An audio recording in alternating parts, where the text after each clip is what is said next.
Hey, welcome to episode 99 of the Hangar Z Podcast, brought to you by Vertical Valor Magazine. In this episode, we're privileged to host Sergeant Jon Hess from the Kansas City Police Department. During our conversation, Jon Hess talks about the Kansas City Police Department and their aviation unit. Jon's a Purdue University Aviation program graduate, so we spend time talking about his education and the road to the Kansas City Police Department Aviation Unit. Kansas City being the home of the NFL Chiefs football team, we talked about how their operations are impacted by the crowds during football season. We also spend time talking about today's recruitment and retention issues and look at ways of working around those issues. I'd like to thank our sponsors, Metro Aviation, Shotover, and CNC Technologies. Cheers.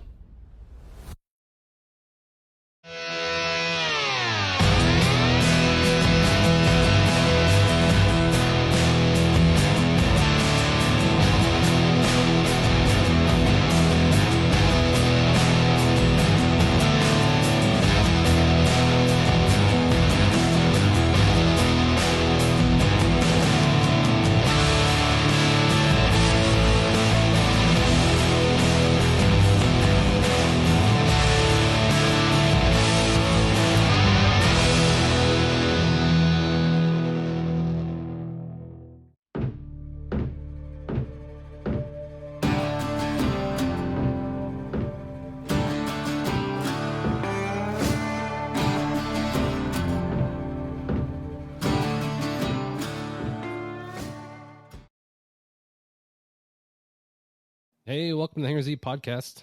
I'm your host, John Gray. I have a really cool conversation in store for today. It's kind of a timely conversation. I'm one of those fantasy football nerds, and we have with us Jon Hess from Kansas City Police Department. And the reason I bring up fantasy football is a lot of my family members are Kansas City Chiefs fans. And I know that's a big fixture for you guys in Kansas City. In fact, we were just talking about swag, and you guys sent some really cool swag out that Jeff and I got when we were at AppsCon. And one of the challenge coins has the Chiefs, their logo on the challenge coin. I think it was from the Super Bowl, right? Yeah. I think Super Bowl, and one was we had the NFL draft here too. So I think I got you one of those too. Yeah, man, Those are really cool. I'm gonna have to fight my sister-in-law off for the Chiefs ones because she's a huge Mahomes fan. So yeah. Anyways, it'll be interesting to dig into your guys' agency, what it's like operating around that fanfare as it pertains to the Chiefs and the NFL, and how you guys respond to those types of things. Before we get into that and into your career, we got to start with drink of the day. It's 1:00 here in California, 1:00 ish. So I felt like it was in between coffee time and beer time, and I was tempted to go either direction.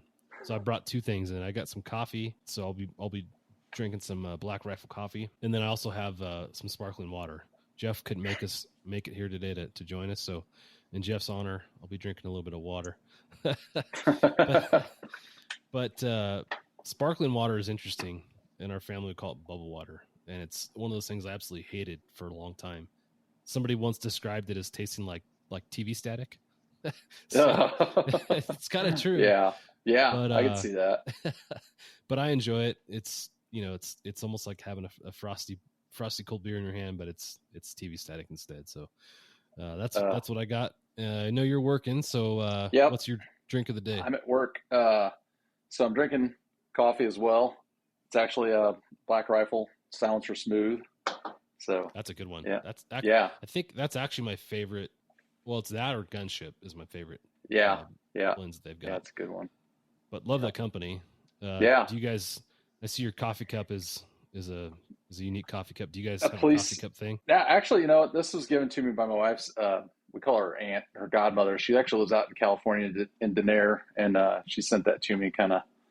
And so it's like one of my favorite coffee mugs for work. So that's cool. So yeah. Do you guys at the hangar have a special coffee cup collection that's open to the community? Or no, it's just everybody brings their own thing. I think I'm the only one that drinks coffee regularly. The rest of them are either on Red Bull or something else or whatever it is they drink. But caffeine drinks. Yeah, so. It's interesting. I always thought everyone drank coffee in the morning, and getting to know more and more folks in the industry, it seems like that's not necessarily the case. There's a lot of people that don't drink coffee at all. They're drinking, like you said, Red Bulls or Rock Stars or something. Yeah. Man, that's too sweet in the morning. I need some hot coffee. Yeah, it's got to get that. I got to have that to get my day started. So, right on. Well, happy to be here and chat with you. So for yeah, now, me too. We'll cheers with a TV static drink and some coffee. Oh yeah. Cheers. Yeah, amen. Yeah, cheers. For the next segment, I'd like to dig into these random questions. We call it the hot seat, and it's just a chance to break the ice and kind of get the conversational juices going. All right. For these questions, I did something a little different. Chat GPT has become a huge fixture in our country, and it's scary in a lot of ways to see how much power Chat GPT has. Yeah. Talking to some teachers, and they're expressing a little bit of frustration as far as what they're seeing their students do with that. And I'm like, man, if I was in elementary school, junior high right now, I'd be using that to write all my papers. Yes, absolutely. But so I used it to come up with some hot seat questions, and I had to revise them a little bit and how I input the questions. And to be honest, they're not the best, but it's interesting to see what they came out with. So I'll go with what it gave me, and we'll see where it takes us. All right. So the first question says, if life gave you lemons and a pogo stick, how far do you think you could hop before making the world's most unusual lemonade? I'm not very well coordinated. I give it a foot and a half at best. Yeah. Yeah. Pogo sticks are one of those things as a kid I never mastered either. It's a weird toy. I don't know who thought that was fun and why it was fun. Yeah. How was it legal? I mean, I don't think they can make them today.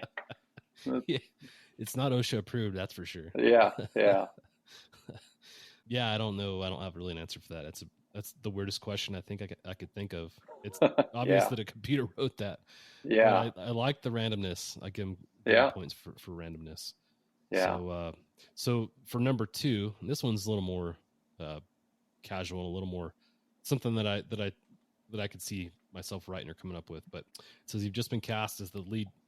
You've just been cast as a lead in a movie about your life. What's the title of the movie? Let's see. This might get you in trouble. Yeah, this might get you in trouble at work. I don't know. Man, I can think of one, but it's an adult answer. So yeah, it goes along the lines of "Welcome to the something show." So no, I mean, really to say like it's I could also say it's been a wonderful life. Like to be honest, like I really could. I look back and one of the things I always think about is like the 17-year-old Jon Hess is excited as he could be about the way his life's turned out. And so, and a lot of people, I've always kind of had a guide in what I wanted to do. And I'm doing it. I'm living my dream. So, but there's certainly parts of it that are like everyone else's, a bit of a crap show. There's a saying, would a 6-year-old you be proud of who you are today? And I think, we can all look at ourselves given what we do and be like, heck yeah, we get to do the coolest thing in the world. And even though I'm not doing it anymore, I can still talk about it. Sure. Absolutely. Yeah. Relive the good old days as I chat with you guys. Funny for me, kind of like what you're talking about. I feel like the movie Forrest Gump is fitting, and not for the stupid part, but like, everything that Forrest did, he ends up being something really cool, Yeah. I feel like at every turn there's been this unique thing that I've been able to do, and this is one of them. I never would have imagined being in a position to represent Vertical Valor and MHM and get to do the podcast and promote our industry this way. So it's a great opportunity for you. It's neat. It's been really cool. So the next question, and this is kind of an interesting one. If your pet could suddenly talk for a day, what would they reveal about you? Oh man. Well, what kind of pets do you have? What kind of pet? We don't have any pets. Used to have a yellow lab and a German Shepherd, but unfortunately it passed. And then, as I mentioned to you before we started, my son is 11 years old and he has autism. And unfortunately, one of his things is he's deathly afraid of dogs. Yeah. And so we don't have any pets in the house. And I don't think he likes cats, and I'm not a fan of cats either. So, but if I did have a pet, I don't know. I think that especially our yellow lab, he was just a ball of fun and try to give him the best life I could. So hopefully that'd be what they'd say about me. Like, hey, he tries to do the best job. And our family, we try to do the best we can to give him a good life. Yeah. Well, that's the thing about, especially labs. They're the happiest things in the world. I feel like you could. Oh yeah. You could shut a lab in the trunk of a car and drive him around for a couple hours, and you open the trunk and he's super excited to see you. I don't care. Yeah. So I'd be like, oh, I love John. He's the best. Yeah. A cat is the exact opposite of that. Like they hate life. Yeah. They hate everybody around them. So I guess they'd slander you, right, if they got the chance to. Yeah. Yeah. Hopefully, Absolutely. if a pet could talk for a day, it'd be a dog and not a cat. So, yeah, no kidding, because dogs would help. Yeah. That's funny. the Chat GPT version of the hot seat questions. That's funny. I really tried to prepare. I've listened to some of the episodes and I'm like, all right, what's he going to ask me? Because I've listened to their questions and I'm like, crap, I've got like 18 answers to that question. That's not going to work. So yeah, thanks. I think I made it through that one all right. Yeah, no, it's like I said, it's just designed to break the ice and see where the conversation takes us. It's always fun to dive down that rabbit hole. It is. Yeah. It's neat. So, but again, it's really cool to talk to you guys.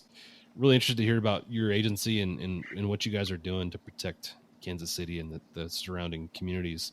Can we just start with, where you grew up, whether it was in the Kansas City area, and then also where you went to school? Yeah, I actually grew up in Northwest Indiana. It's a town called LaPorte, Indiana. It's about 12 miles south of Michigan, about 65 miles outside of Chicago. And so it's kind of a small town. Grew up my entire time there of childhood, and then went to a junior college in southern Indiana called Vincennes University, and I did aviation flight technology there. And then once I got out of Vincennes, went on to Purdue University in West Lafayette.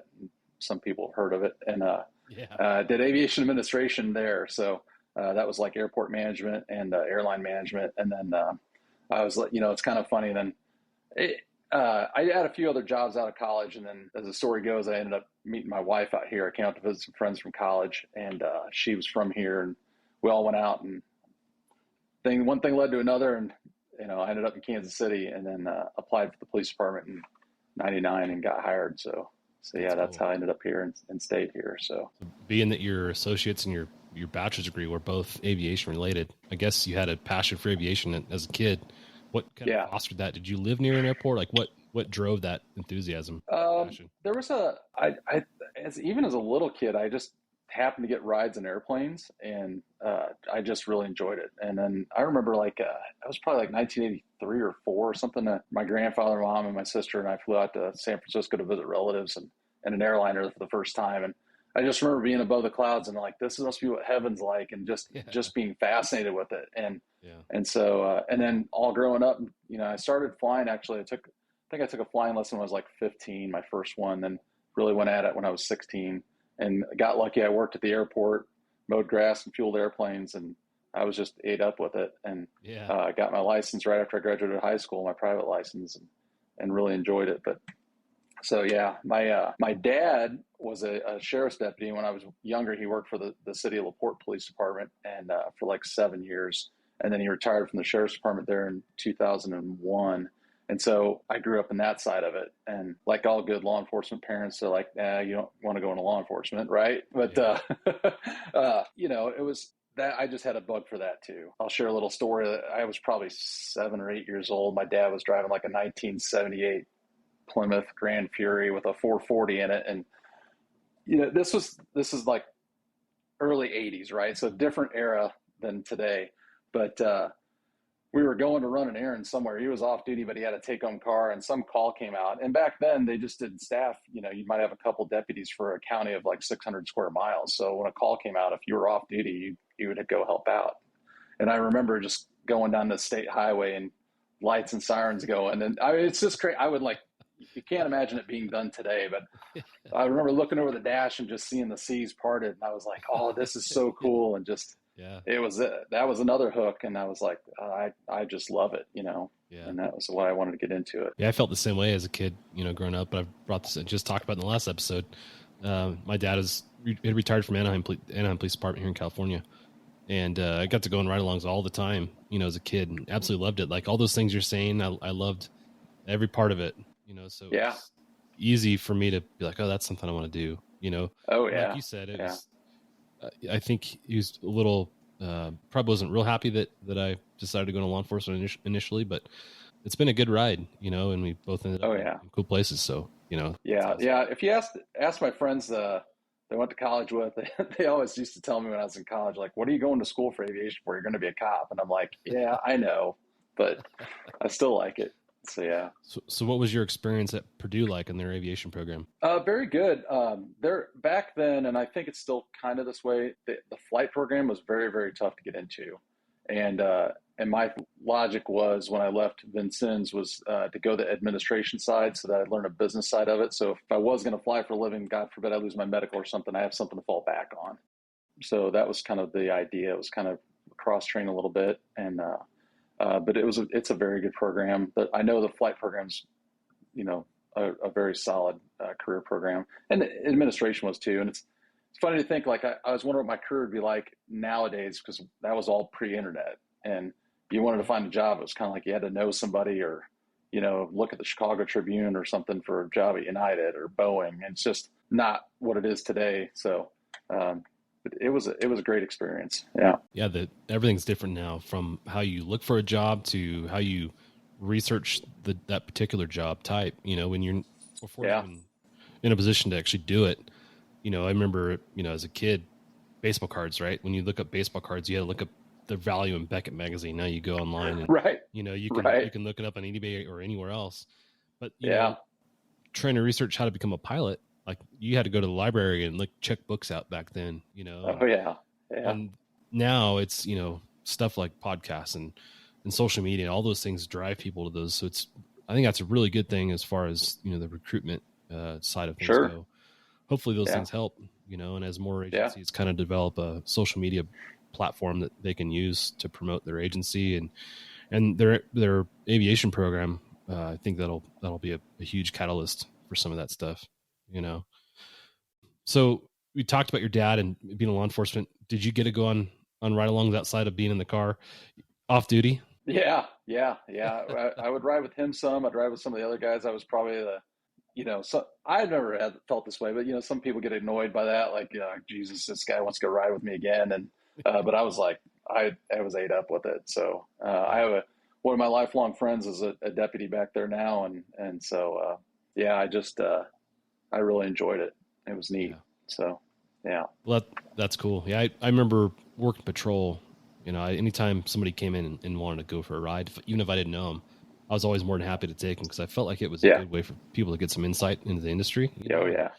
Yeah. So many people have opinions of what we do until they actually see it happen. And then they're like, oh, I had no idea, Yeah. And like you had mentioned, there's a lot of guys who just did not want ride-alongs. And I always thought it was kind of fun, to have them out. And it's always absolutely those opportunities, Yeah. Interact with the public. They get to see something unique. Yeah. Do you guys in your aviation program have the opportunity to take folks up to fly? We do.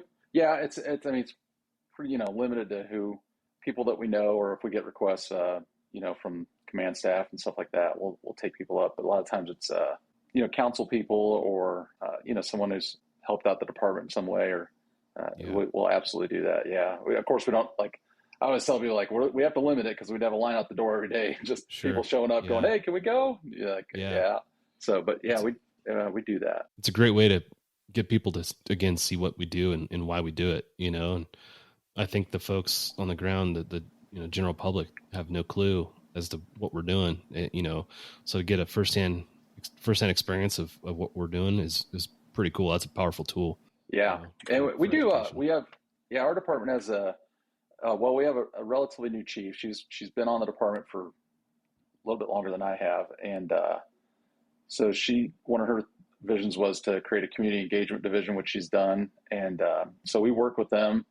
And we've done, even before they were created, we would go out and do community events. We'll land in a parking lot or something. And we just did one not that long ago with the Boys and Girls Club of Kansas City. And so introduce some of these people that, I think it's true pretty much any community, but largely, and a lot of times, unfortunately, in their city, they don't get a lot of exposure to aviation. And it's nice to bring that to them and show them, hey, this is what we do, and see it and say, hey, when the helicopter's flying over your house, this is kind of what we're doing. And so educate the public. And so it's always fun to do that, interact with people. Yeah. And then going back to the recruitment side of things, I feel like that's what inspires people at a young age to want to do this job, Oh yeah. So I guess this is a good time to kind of talk about that, because I feel like our industry it's fighting an uphill battle for recruitment. It's a tough profession, especially as a young kid. To sign up today and to volunteer to go in and fight the battles that are being fought as far as public perception goes, and all the whole laundry list of things that are happening on the street today. Right. It's difficult. So I feel like we've, got to come up with creative ways to entice people and motivate people to come into the industry. Is your department doing anything in particular to address some of that currently, or have you heard of any unique ideas for recruitment? I know, well, we have a pretty good social media presence. I know that we do have a recruiting and retention committee that's been formed, and they're looking at different ideas to get people on board, and also really to stem the losses of people walking out the door. And you're facing some of that with people that aren't even making to where they can retire. They're leaving for other professions and things like that, because it is a difficult job, and it's never been easy. I mean, I've been here 25 years, and it's almost 25 years, and it's always had its difficult side. And I think I really like to think that we have to start talking about the upside of the job and really doing that. And one thing I'd love to see as an industry would be kind of like, I call it the Top Gun effect. When Top Gun came out in 1985, like the Navy had people lining up out the door to sign up after that. And yeah, I think it'd be great if the entertainment industry could bring something like that shows the side of law enforcement, that like it is an action packed, no day's the same. It is dangerous, but it also is rewarding. It's just a lot of fun. It's unique. You make a difference, I read a book years ago by a New York City detective who he said in there, he's like, even the cop that's standing there not doing anything is doing something. He's making a difference because his presence is deterring something from happening. You talk about the entertainment industry and you think of Cops. Like that show did a lot for law enforcement as far as, one, allowing people to understand what it is we do, but two, motivating people to want to do the job, because you see all those things you're talking about. So it's sad that show's kind of disappeared for the most part. There's some spinoffs that I've seen that kind of try and recreate what they're doing, but they did a really good job of documenting, what we do. And of course it's all the highlights, right? Of all right. the action that we get involved in. Doesn't show the hours and hours of picking the pieces up when it's all done. But that's just part of the job. But yeah, it'd be cool to see that come back. And I think that's a big part of trying to kind of get over this cancel culture thing that we've been dealing with, and going back, I guess going forward, I should say, can we talk about the Kansas City Police Department broadly in terms of, how big your agency is and what the city looks like as far as square footage and the population and whatnot? Yeah. So Kansas City, our department has right now a little under 1,100 officers. I want to say we're about 1,070, maybe somewhere in that area. We should be, at one point we were authorized for like 1,450. I think now they've cut that back a little bit. So we should be north of 1,300 officers, but like everybody else, we're having trouble with retention and recruiting. So we're definitely down staff for sure. Kansas City covers about 320 square miles. So it's a big city area wise. The population's just over 500,000 in the last census. And so, and it's nice. It's a little bit of a mix. So we have 3 inner city patrol divisions where, most of our officers are concentrated where it's busiest. Then we have 3 outer patrol divisions, South Patrol, North Patrol, and Shoal Creek Patrol divisions that are more kind of suburban. So you get a different work experience in those areas. I worked East Patrol for 7 years as an officer and 3 years as a sergeant. And that's the busiest patrol division. So there's a lot of stuff that goes on there. And then I spent about 5 years in Shoal Creek Patrol Division right before I got assigned to helicopter. And it's slower. Certainly not as much goes on up there, but it's also, I don't know that it's easier than working East Patrol because you deal with a lot of different stuff. I mean, the calls are just a lot different. You'll deal with a lot more officers' families because a lot of officers live in the northern part of the city or the very southern part of the city. So you have those challenges. You run into just a lot of other calls that challenge you in ways different than what you work in the inner city. But so that is, I think, a plus for our department is it's diverse and your patrol experience. I've heard it said that like you go from patrol division to patrol division, it's like working for different police departments, and in a sense it is. So yeah, so it's a nice experience on that side of it. So yeah, it's so we cover a broad area. So it's a lot of different types of calls for service, and it's a neat experience. I think about going back to entertainment. A lot of times in the movies and whatnot, you hear about the Kansas City Mafia and organized crime. Is that something that you guys deal with? I know you don't deal with it on a patrol basis, but right. Is that depiction accurate, or is there a lot of fallacy in that? Currently, I don't think it is, but in the 1970s, probably the early 80s, my understanding of the history of Kansas City is, it was big. There's an area of the city called River Market now. It's called River Market now, or City Market, and it's up north of downtown. And it is used to be called the River Key back in the 70s, and there were some warring factions of the mob that were blowing up businesses and bars and nightclubs. And so kind of interesting history. If you've seen the movie Casino, they talk about the Kansas City bosses. So we did have some mafia influence, but I think probably like the rest of the country, it's tamped down quite a bit. So you don't really see that influence now. Yeah, gang investigations always. I was always really interested in those, and we don't catch the smart ones. So a lot of times, all that organized crime activity you just don't know about. So. But yeah, that's super interesting to me. And the size of your department, man, that's a big department. Where are you guys at currently? Your staff equipped for, what'd you say, 14? We're authorized for, I think it's like 1350 or 1370. At one point it was over 1400, but I think that they've reduced that just because it's not a realistic number to get to. I mean, so the city's cut the budget back to staff for like 1300 some odd officers, but we're down to. I've seen it projected we're going to be down to around 1,060 by the end of the year, because a lot of people wait to the end of the year to retire, because there's some benefits to doing that. So yeah, talking to different folks from different agencies that are similar in size, they're down below 1,000, 900. So it sounds like you guys are doing okay considering the department. So that's good. Yeah. When you look at the department overall, what are your options to work as far as special assignments go outside of aviation? That's another one that's a real big advantage. I mean, we have quite a few suburban departments around here, but we're the biggest agency in the metro area, so we have a lot of opportunities to work different areas. So our helicopters under the Special Operations Division, so it's tactical response teams or SWAT teams, and then we have bomb and arson in our K9 section. So that's just in our division, and then you have your detective units, as I mentioned before, the Community Engagement Division. So that's like the Police Athletic League, the DARE programs, and then they do some community outreach stuff. And with it, we have social workers that are employed, civilian social workers that are employed by the police department. That's what the Community Engagement Division does. It goes out and does community events. We've got a few, we'll have very few amount of people that will be attached to a federal task force. Some of our robbery detectives will be attached to like ATF. And so there's some opportunities there. And then we have career criminal section, fugitive apprehension section. So people that work with, we work with the U.S. Marshals and looking for fugitives and tracking career criminals and doing surveillance and things like that. So there's a lot of opportunities. Our tactical response teams are full time. So we have 6 TAC squads broken up in 3 teams. So, those guys are full time, get to do that day in and day out. And we have a traffic division also. So we have everyone in the West Coast calls them motors. We call them wheels. So yeah. Yeah. It's every large agency has that advantage where you can go and not only work different divisions and, probably change divisions every couple of years and never work the same one twice. But then you also have the special assignments that can really diversify your career. And that's what makes it fun to me, getting the chance to learn a new skill set every couple of years and to do something fun.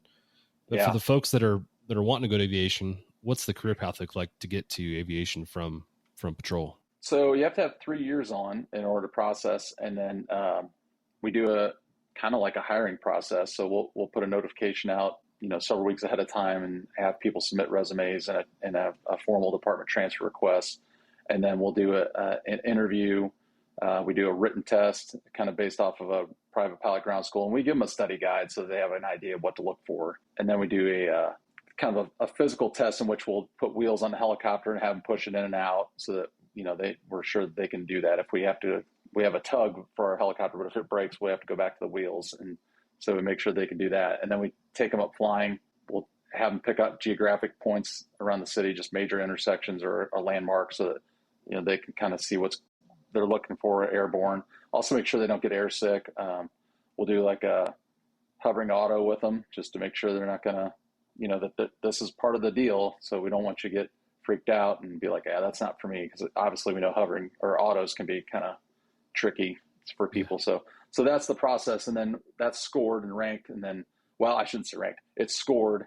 And then if you get above a certain score, then you'll be put on the eligibility list. And then when we have openings, you come out based on that. And then people on the eligibility list are picked by, basically, we all talk about who we'd like to have, and then the command staff makes the ultimate decision on that. So, yeah. When you look at the evaluation process, what's been successful? What have you seen the best results from as far as what that looks like? Yeah, in my limited time here, I think the written test is helpful. Obviously, flying, because you get some people that get up and they're just no, this isn't for me.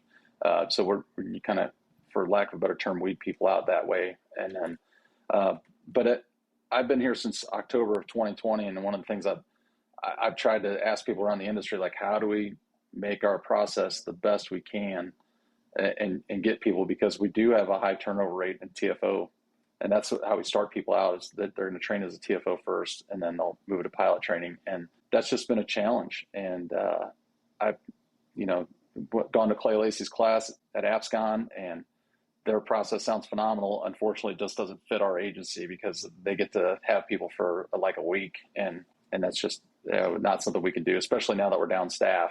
So yeah. I always try to encourage people, hey, if you're interested, come on out, ride with us, get some experience, see what it's like, because the TFO is no joke. Yeah, it is. It's a challenge, and to do it well is even more of a challenge. So I'll always say it was the most challenging part of my career. Yeah. I honestly thought it was going to be easy. I thought we were going to go up and just fly around a helicopter and look at stuff, Yeah. I mean, in theory, that's what we do, but you don't Right. think about all the intricacies that are involved in coordinating ground units and all the different Right. aspects of a, critical call. And now you're the Right. one doing all that stuff. So Yeah. it was definitely the hardest thing that I have done, from a, law enforcement perspective. And, so yeah, I think it's important for folks just to go up and see if they can do it. I think just by observing from the back seat, you can get a good idea of whether it's something you can do or not. Yeah.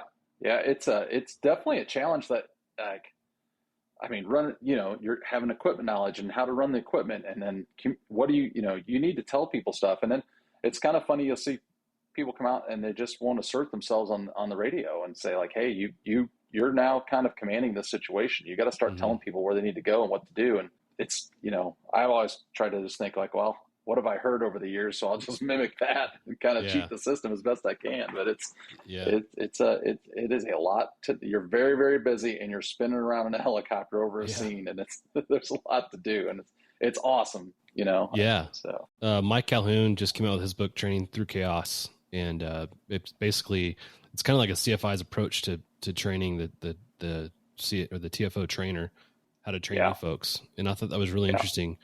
We ask our senior TFOs to train the new guys, but a lot of times we don't put any effort into teaching them how to train people and what their learning modalities are. And so Mike looks at that in the book, and it was really well written and just brings light to that we need to put some effort into teaching our TFOs exactly how to do that. And I think, broadly, I think that'll help our industry train new TFOs and make them successful. Matt Zadunich from San Diego PD is doing something similar, train the trainer type stuff, and so it's cool that we're starting to look for ways to make it more efficient and, increase those numbers, the success rate. Well, and numbers. that's, absolutely. And I just saw that book come out, and I'm like, I got to get a copy of that. And I've been a CFI since 1994. And I've kind of thought that when you got here. And, the one thing I definitely don't want to do is just be like, hey, here's a book and let's go get in the bird and you got to figure it out, kid. And that's not doing anybody. That's doing a disservice to people. And it doesn't help us when, we've had people leave out here, and it's always difficult to go through that process to get, to help someone go back to patrol or whatever.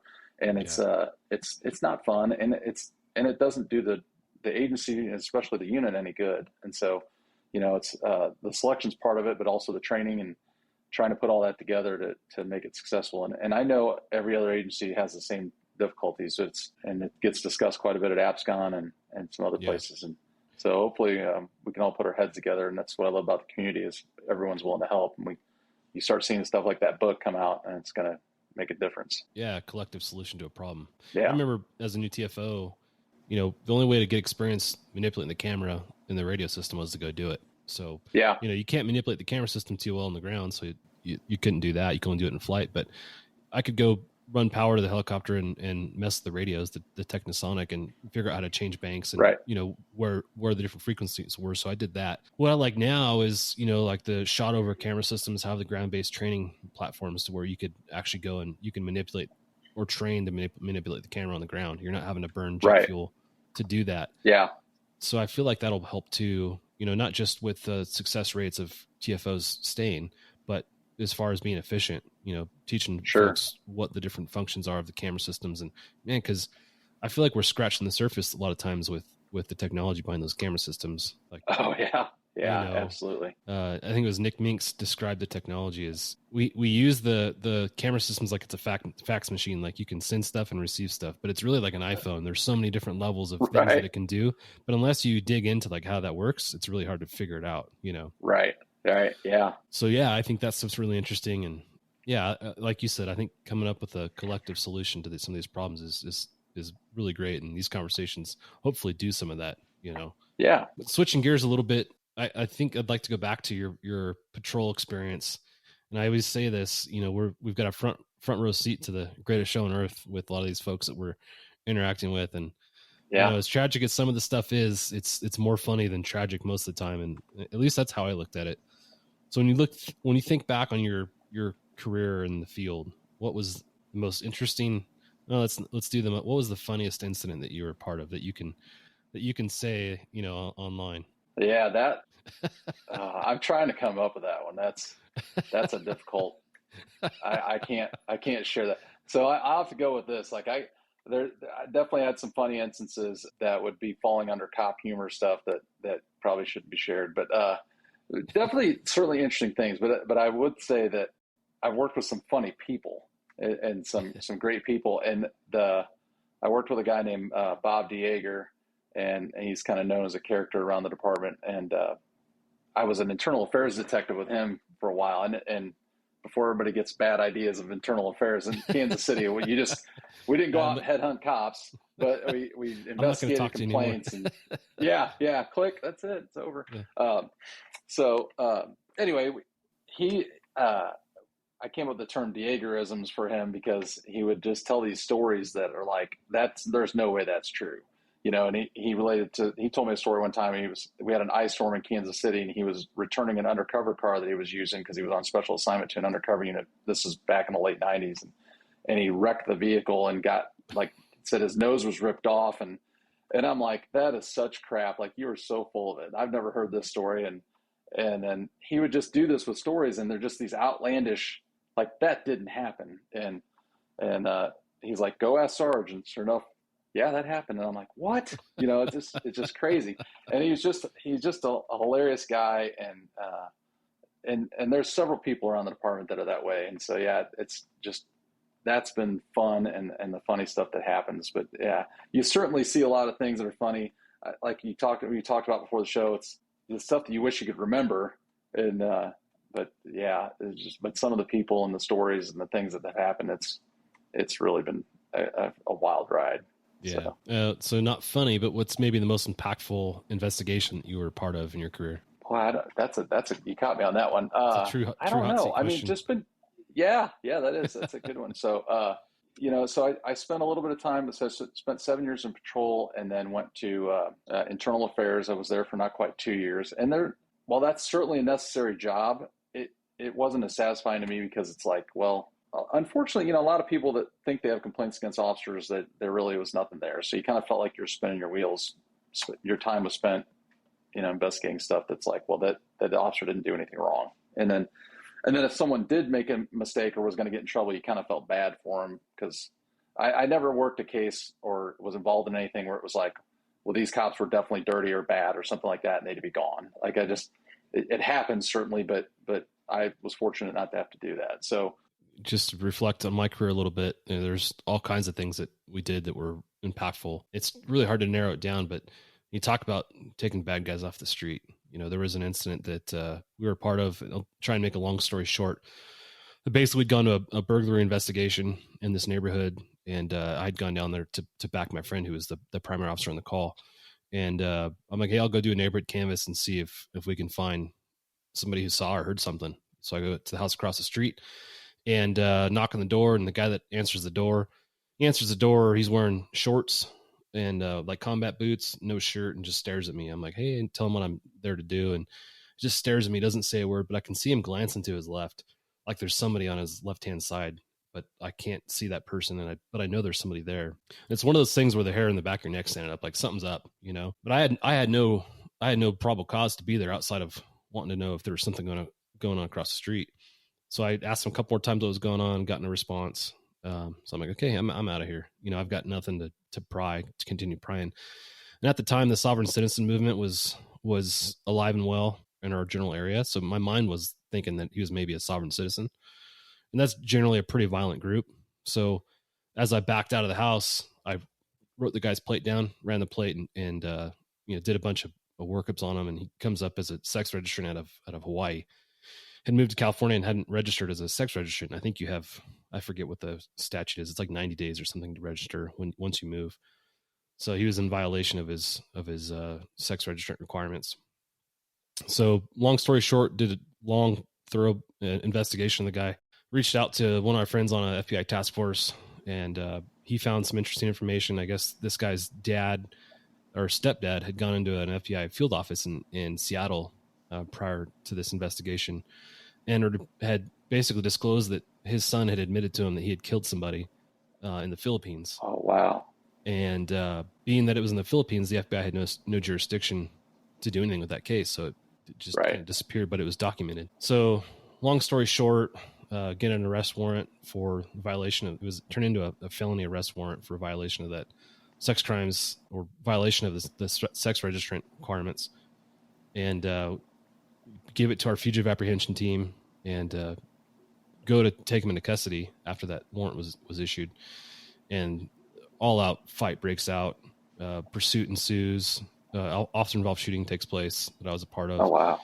And longer story short, he gets taken into custody, goes to prelim, and during the trial process, he ends up getting out on bail, which is a total California thing.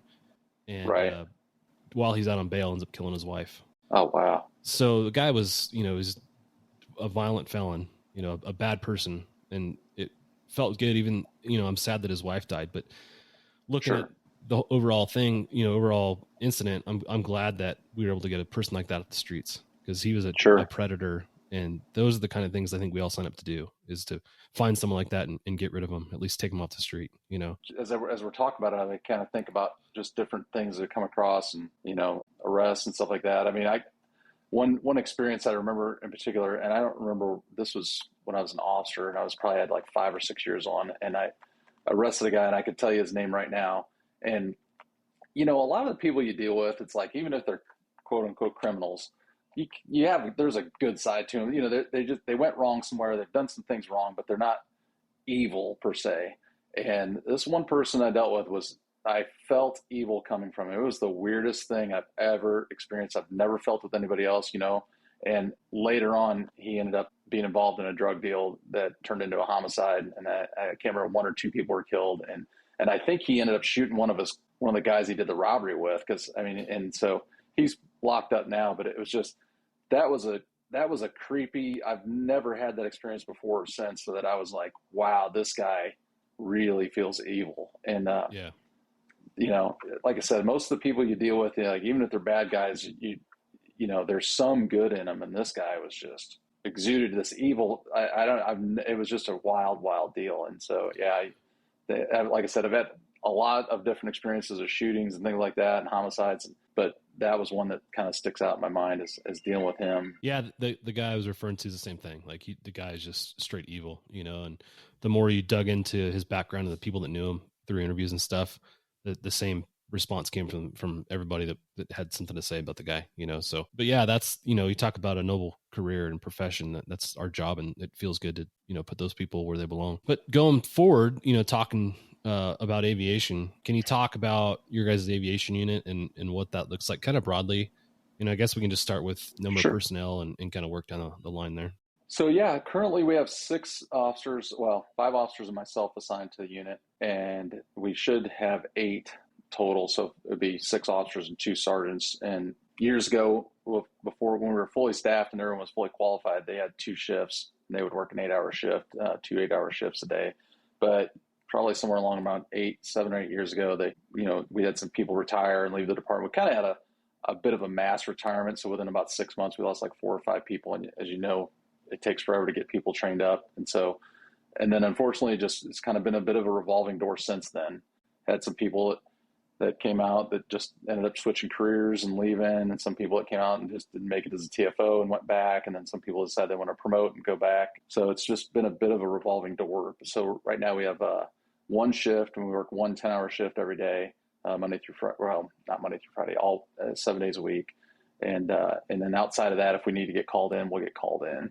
So in essence, is it 1 crew or 2 crews that staff the week? Well, it's 3 crews basically. So each of us, there's 6 of us here, so 2, 2, and 2, so 3 crews of 2 that work together. But there's some overlap in there. Like today, I'm overlapped with another guy that. So yeah, the guy that I work with every day, we overlap with the other 2 crews. So there's just some overlap built in because of the 10-hour shift schedule. And you said that you bring guys in as TFOs, and ideally, would you guys staff 2 dual pilot crews, or would you be TFO/pilot crew? So everyone eventually becomes a pilot here. So if you can't make it through pilot training, you don't stay. We don't have dedicated TFOs, so ideally everybody would be a pilot, and then that process. We do all of our training in house. You go through private, then you'll do patrol training. Once you get your private done, you'll do your patrol training, and then you can fly with a fully qualified pilot. You can fly patrol and continue on with your commercial. We do instrument ratings here, and then if you choose to seek out CFI rating, you can do that as well, and double I. When you bring up instruments, I guess maybe it's a good time to talk about some of the weather you guys encounter. Where are you guys at? What specific weather considerations do you guys have for where you are? We kind of run the gamut. Kansas City's, pretty decent sunny weather, but we'll get severe thunderstorms quite often. This year's been kind of rainy for August, but so we'll run into the thunderstorm threat quite a bit. We don't have a lot of low IFR days or a lot of IFR days, but we'll run into that some, especially like in the early part of the year. And then outside of that, we have to watch for icing. Of course, the wintertime hits, and then we'll get some snowstorms. Last winter was not too bad, but so we have to watch that threat of icing. As far as your fleet, what are you guys flying? We have the MD 500E. So we're flying the E model MDs. They were bought in 2011, brand new from MD. So we have a public safety sales tax that they run every 15 years. And so we bought them with those. And so they've been, before that we had OH6s. So, from military, and then they used to fly Schweitzers back a long time ago. So that's cool. How big is the fleet? We have three helicopters. Yep. They're all equipped. They're all the same. Well, they don't have all the same. They have all the same equipment on them, but unfortunately, we only have 1 FLIR right now. But that's because we just upgraded last year to the 380 HDC. As far as your mapping equipment and stuff, what are you guys using for that? Shot over. Yeah. Shot over. Yeah, we're using shot over system. Yeah. And then we got to the point where we had to upgrade. We had the old Churchill system. It was in a box on a laptop, and it just, Churchill was begging us, like, please upgrade. And we're like, we want to, it's budget problems. And so it's crazy to look at the early tower computers that came with the navigational software stuff to what it is now. It used to be a pretty good sized computer tower, and now it's this tiny little box. You're like, holy moly, that thing is tiny, Yeah. How's it do it? So yeah. So we upgraded everything last year. We had the 8,500 FLIRs, and then, we got some year-end funds, and we made it happen where but unfortunately we went from having 3 FLIRs, each helicopter equipped with a FLIR, down to 1. And I'm currently trying to get another FLIR added to us. It'd be great to have 3 of those, but as you know, those aren't cheap. So yeah, trying to get that done is a little bit of a challenge. Are you guys able to downlink any of that through microwave downlink or anything? Yeah, we have a BMS downlink system. That's another thing that needs to be upgraded because unfortunately it's an SD right now. But we have a BMS system. So, and it works well. It's just unfortunately the end user image is not the greatest because it's SD. But it's been very helpful for us. And that was a game changer, I think, for us. As far as giving situational awareness to the folks on the ground. And kind of getting them to understand what exactly it is you're seeing too. They're seeing what you're seeing, and they used to ask a lot of weird questions about what we can do with the camera and give you weird requests, but once we started downlinking stuff to them and they could see exactly what it is we're seeing, I felt like a lot of those requests went away, so it's helpful from that standpoint. But just the situational awareness by itself is huge, that being able to give an entry team a visual in a backyard or a junkyard or something that they wouldn't have otherwise had access to, at least getting a layout like that. Absolutely. That's huge. Yeah. We've used it quite a bit. Being in California, it's earthquake country, and so when you look at like a natural disaster response type thing, it's great for, the structural engineers can get, if there was a big earthquake, we could use that downlink really easily to go and survey the infrastructure, the bridges, and all the different city things that they want to look at. So from a disaster response standpoint, it was a big deal for our city to get that as well. Are you guys doing anything unique in that regard? One of the things that I've tried to do, and that's, I'm going to give you a lot of credit for this. So in your very first podcast, you had Sergeant Eric, I'm going to get his last name wrong, probably Widener. You had him on. Yep. And he talked about marketing his unit, and I'm like, man, I pulled that idea and I said, that's one of the things we need to do. So we've reached out to other city agencies and said, hey, what can we do for you? And so we started doing some work with the fire department. We had a major kind of a wildfire and I say major compared to California, it was nothing, but it was a major wildfire for Kansas City last year. And we got up and downlinked, sent, images to the fire department, got them a handheld so they could see where their hot spots were with the FLIR and help them fight that fire. So that's something that I really want to look forward to. And so that's been helpful. So we're trying to, see what else we can do and where else, there's going to be things that other city agencies need that they don't realize we can provide, and we don't know that they need it. So we're looking forward to building those relationships. Kansas City has a little bit of a different structure for the police department in that we're overseen by a board of police commissioners, and it's appointed by the governor. So the department is run effectively by this board of police commissioners, not the city. And however, the city provides the financing or the budget for the police department. So there's that a little bit of we work well with the city, but there's always that challenge of connecting and making sure that we're, talking to the city and being a good partner with them. So it's just a little bit of a different landscape than a lot of agencies have.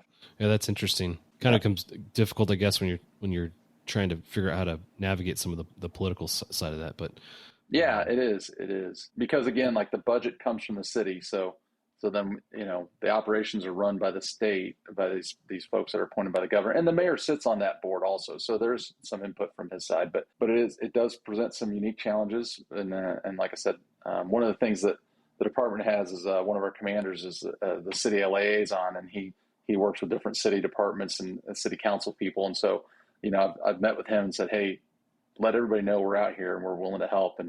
And I think that was another vision of our current chief, was to, make sure we're building those relationships with the city and doing that. So hopefully we're getting that done for them. That relationship building part of the job is such a crucial part, especially for aviation. You talk about Eric, and I love Eric for a million reasons, but as a supervisor, especially in aviation, he was exactly what we needed. He was the champion down at City Hall that would, fly our flag just about every day. And it was cool. He fostered these relationships to where, when something came up that we needed, it wasn't like, oh, this is the first time I've heard of it. He had a reputation down there. Everyone knew who he was, and he had already fostered a lot of trust and respect down there, which, paid huge dividends for us. Allowed us to go from 2 aircraft to 3, and basically got a lot of upgrades because of the transparency that he provided just by being there and explaining, to City Hall folks that aren't in the police department what exactly it is we do. And so, really cool. Neat that you shared that story. Thanks for sharing that with Eric. Yeah, absolutely. It's been, we just, maybe a month ago, we had the mayor out and took him for a ride, and we've got a city council person coming out, a newly elected city council person. So it's really trying to show like the value that we provide this, not just the police firm, but the city and the citizens of public, of course. So, and that's the big key to me is, every economic downturn creates an opportunity for somebody to say, hey, where can we trim the fat? We never want to be viewed as the fat in this scenario, So if you've got the fire department, economic development, city council, all these folks on your side that recognize the value that you hold, and not just a couple administrators at the police department, I think it really cements your value and your position within your organization. So that was probably the most valuable lesson I learned under Eric. So yeah, really, really cool. Yeah, that's great. Now you talked about your guys' crew. Can you talk about your mission profile, kind of what you guys support? Yeah, so a lot of what we do, just handle calls for service. So during our normal 10-hour shift, we do 2 2-hour patrol flights. So we have about 2 hours and 20 minutes of fuel on board. So we maybe 2:30. So we do 2 hours and we'll come back and fuel. So in our 10-hour shift, we'll get here, pre-flight the aircraft, get ready, do any paperwork we need to do, usually get airborne pretty quick and fly, the 2-hour patrol mission. And then come back. If we get called in between there, we'll go up for something. And then sometime usually later in the shift, sometimes after dark, we'll get up and do another 2 hours of patrol. So we're supporting the patrol divisions, listening to calls for service, and probably like everybody else, just helping out with answering calls. Especially since officers have been short, we're trying to ask dispatch, hey, what can we help you with? Is there something that you've got a illegally parked car that we can go check and say, hey, it's not there anymore, and so you can clear that call out. So that's been big because that's the other thing that I've wanted to do, and I think that the unit's done this well even before I got here, of course, and is try to absorb some of that workload off the patrol guys and girls, and so get that done. And then we spend a fair amount of time doing surveillance for like our career criminal squads and fugitive apprehension, drug units, things like that. So, and then helping out partner agencies and some of the federal agencies with doing that. And so that's super rewarding. That's kind of the proactive stuff. And helping with takedowns. And our agency has a very limited pursuit policy. So one of the things that we do is they want to take someone off instead of trying to stop this guy and it ends up in a pursuit or ends up something we can't chase. We'll do a good job of doing surveillance on them until they can get a point where they can take them off. And that's been very helpful. And I think I know that everyone sees that value in us for doing that. So going back to the reduction of liability, I think agencies are looking at ways to reduce their liability and how can we get things done efficiently, but in the same manner, reduce liability. And I think eventually it became obvious that air support and what you're saying is the big key to that, following these pursuits off and landing suspects at a later time, and then having tactical teams that can take people down at a time and place of their choosing, not creating these lethal encounter situations where the place and time is not of your choosing. So I feel like a combination of all this stuff has taken place, but we've really, I think, become a key part of that reduction of liability by what we do, Absolutely. Yeah. And that's something that it's another reward for working out here for sure. Yeah. And you brought up proactive patrols. Some of the coolest things you get into are because you're on a proactive flight. You just happen to be at the right place at the right time over an incident that's taking place right below you, and solving homicides, literally they're taking place below you and you just happen to catch the suspect as they're fleeing. Man, it's crazy when you think about the totality of all those things that we're a part of on those proactive flights. I'm a big fan of those for that reason. Yeah, it's nice. I love, it's great to be airborne and like one of the things we do here is, if we have a stolen auto, we don't pursue those vehicles. So if a patrol guy gets behind a stolen auto and we're airborne, we'll be like, hey, we'll be there in a second. If you can hold off on lighting it up, let's do that. And then it'll take off. And we had one last week that we followed around for a while and, the officers we're real vague about where it's at because we don't want officers, trying to get around it and spook it and get it running without us really pursuing it. But yeah, we'll wait till it sets down and if nothing else, we get the car back, but but then we can do some work on the back end, getting DNA and stuff like that off of it and let the investigation run. Are you guys employing the LPR, the plate readers? So we do have LPRs. Yeah. We have some mounted throughout the city and then on some, I think we still have them on some patrol cars. So yeah. And other agencies around the area that I don't know how many other cities around us are linked in with ours, but yeah, they do that as well. We'd like to do that in our helicopter. I don't think we have the landscape, the real estate for it, I should say. So the ND is a little bit cramped. So I don't think we have room to put another monitor, and we don't have an uplink system right now. So that'd be looking towards the future. We'd like to do that at some point so we could be more effective. Yeah, it's interesting to look at how technology's changing, our efficiency and effectiveness, what we're doing, as we're flying. Technology, it's developing so fast, just, even with the quality of the imagery that we're using, the imagers, either IR or the color, it's absolutely amazing to look at how, the M2, I keep bringing that up. Man, I look at that as compared to where I started, I'm like, holy cow, this is crazy, Yeah. And I remember with the camera systems, working an incident on the infrared, and it's so sensitive. You're seeing like rats and, cats running around on the ground, Yeah. When we came from the 8500, and it was, like I said, we just got that put in the 380 HDC last year. Man, the 8500 was just like, wow. I mean, I can see so much detail now, and you can read license plates and do stuff that you just couldn't do. I could barely tell you the color of a car with the old system. It's a lot better than looking out the window, that's for sure. But it's been a great improvement. Getting back to your overall area, what is your guys' airspace look like? Is it pretty busy, or what's it's not quite like Southern California. It's we sit just outside of Delta, so we're in Class G airspace, where our heliport is. We're not at an airport. We're on our own heliport. It's been here since like 1972, and so a lot of the area that we patrol would be in uncontrolled airspace. So and then we have a Delta that covers downtown Kansas City downtown airport. Will cover a good portion of downtown and the surrounding areas, and then our major airport, Kansas City International, is up in the very northwest part of the city, kind of out in the more rural area of the city. So we don't run into the Bravo the way it's structured. We go to the Bravo sometimes, but for the most part, unless it's a car chase or a call, we're not patrolling up there. But there's not much up there to patrol either. So that's Like I said, the more rural part of the area. So yeah, and then over on the Kansas side, there's a couple of Class D airspaces over there that we have to watch if we get out that way. But that's on the other side of the state line. So yeah, this is, I guess, a good point to bring up the Chief Stadium. Where is that within your guys' area responsibility, and how does that impact your guys' operations? It's about, let's say 3/4 of a mile from us. We're right outside the stadium. Yeah. I can listen to the crowd and everything when there's a game going. So yeah, it's cool. And then the Kansas City Royals are together. It's a Truman Sports Complex. So the Kansas City Royals are their stadium's right next to the Chiefs Stadium. So yeah, it's neat. And with being, luckily, since we're public use, we have our own discrete squawk codes we launch, and the tower knows who we are, so they don't ever question it. And we do a good job. We don't loiter over there unless there's a call or something like that. We're not going to hang out in the Delta very much. So, in the TFR very much, but every once in a while we do. Playoff games hit. I got some video. Of the playoff games started. I like to share that to the citizens on social media and stuff like that. So it's fun.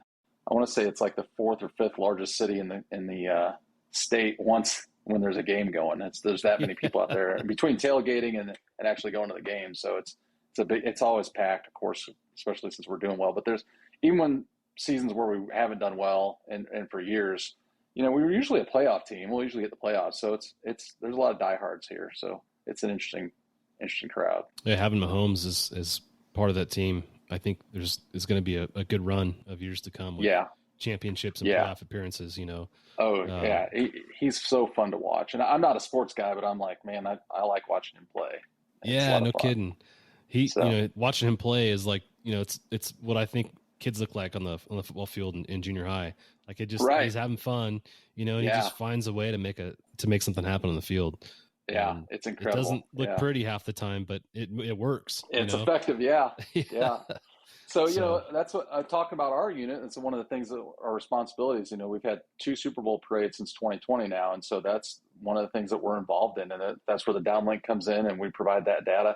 And I don't know if this made national news, but in 2020 that we had a car get onto the route before the parade started, and we had the pursuit. And luckily we were overhead and able to call it and do what we could. And then luckily the guy got stopped. But those instances where it's like, man, we're invaluable. Like we can tell people, hey, here's what's coming up, and the chief could have his phone and watch, the chief at the time, and could see what was going on, and provide that situational awareness that only we can provide that perspective. So, but that's been one of the responsibilities we had and the same with the NFL draft. We helped out with that, and so we get these big events here, and I really think our unit becomes invaluable at those times. Yeah, it's a great time for the unit to shine, and not for just folks within the police administration to see, but citywide, just to see how invaluable you are. And, in my city, there was a emergency command post it was at City Hall. So anybody who was assigned to that, and a very small percentage of it is law enforcement. They're all folks from different parts of the city, got to see our downlink footage. Like, oh, that's, they thought it was cool. So neat chance for them to see that technology. Yeah. As far as, the future, we talked about recruitment and retention. That's going to be a problem that I think we all face for quite a long time. But where do you see your department going as we go forward, and then specifically your aviation unit? We're going to weather the storm, obviously. Like, we're not going to go anywhere, but I think we have a good relationship with our community. It's kind of interesting, and I see other departments in similar size, and I keep up on law enforcement information and news, and I feel like we do a really good job with this building relationships with our community, and I think that's going to help us with recruiting and retention. It certainly has been difficult. We face our challenges, but like when all the Michael Brown stuff was happening over in St. Louis, we would get some protests and things going, but we just worked really well with them, and said and we didn't have a lot of community outrage, and I think that's just because we have a great relationship with our community. As far as our unit goes, I think we're here for the duration. There's been some talk of drones and things like that, and they certainly do have their place, but they can't do what we do. And I think that's one of the things we know we need to stay on top of, is making sure that command and other people that are big drone fans understand, like, okay, they have their place, but they're not what we do, and we have our own separate mission and capability. And so, everything I've been told from the chief down is that we're not going to go anywhere. And so, as long as we can staff people, we're going to keep on doing what we do and providing value to the community and the department. So, that's great. I feel like the drone technology is, I think the more widespread it becomes, the more it'll be complementary to what we do. And I think people realize there's no, it's not this or that. It's got to be a combination of the two to become an effective program. I think we'll see a lot more of that integration taking place, and I think our mission effectiveness will skyrocket, because of the use of both programs. And each one has its different strengths for different reasons. The cost operates a drone is pennies, literally, but it can't do 90% of the things that we do, and you talk about being able to respond to an incident at a crowded event, like, the football game or the parade, like you just can't do it in the same manner. But it's complementary. So it's neat to see that kind of start to unfold and see how, we can work together with these folks and be more effective. So I'm excited to see how that kind of shapes up and how that changes how we do business. I think it's mutually beneficial, and it'll be fun to see that kind of develop. So, and moving forward, I definitely say, like, I'd like to see us, at some point obtain new aircraft, and then, keep upgrading our equipment and going from there. So, one thing that's certain is technology is going to keep improving, and the equipment's going to keep improving. So as hard as it is to continually spend money to upgrade the equipment, it's the cost of business in our world. And it's as long as our constituents are happy, we're doing a good job for the folks on the ground, whether it's, our direct customers, the patrol folks, or the surveillance teams. And then the broader customer is the general citizen. I think they'll be happy to spend the money to make it a more, efficient, effective platform. So, John, it's been awesome to talk to you about your guys' program and what you guys are doing. Thanks for joining us, and maybe we'll make it out for a Chiefs football game one of these days. And yes, absolutely. Come on. Let's do it. Swing by. So. But until then, we'll have a cheers or something down the road. But until then, we'll catch you later. Okay. Well, thanks for having me on. I really appreciate it. Yeah. Thank you, sir. Talk to you later. Cool. All right. Take care.